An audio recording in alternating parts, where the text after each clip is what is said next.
I feel like, oh, like it's very popular and like abuse is so normalized and like especially like I'm Mexican, it's very normalized. Like moms will let their sons get away with everything and anything, and it's so normal. And it's just crazy to me, and it's becoming more popular. Like I'll see on TikTok like a mom post that her baby boy is like her first love, like I'll always be my baby boy's first love. Like that's weird. You have a husband, like get over it.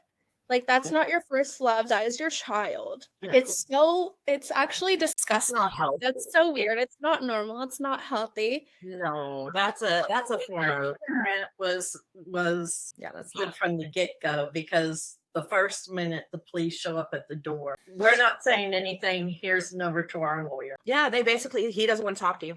He don't want to talk to you.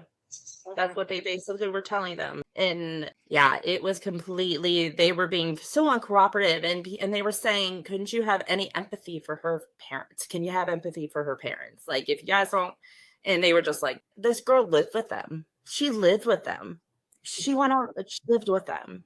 Yeah, but it said in the documentary that the mom was jealous. She was mad because her pie wasn't acknowledged. Like She started having her mail sent back to her former address, which was not in Florida, it was back home to her home state. And her mom calls Gabby and is like, are you moving home?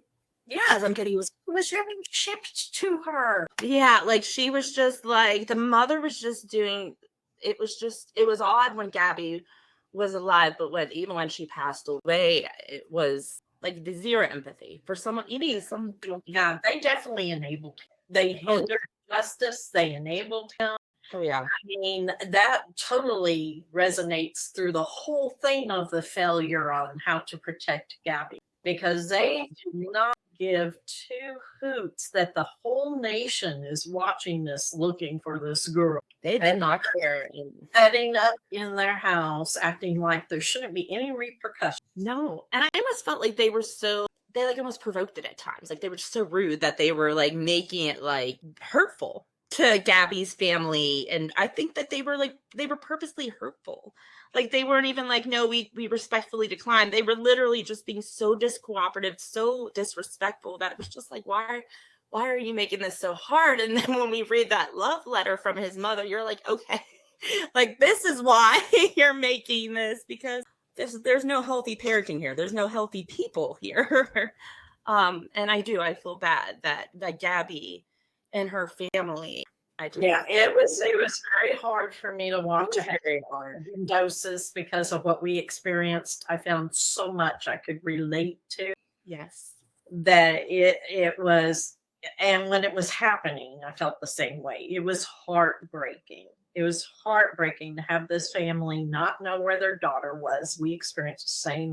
It was heartbreaking for the family to dummy up and not help. We went through the same. You know, the correlations were really hard to watch. But the biggest thing for me with Gabby's case is it made a visual spotlight that people could not ignore. Once you saw that footage, there was no doubt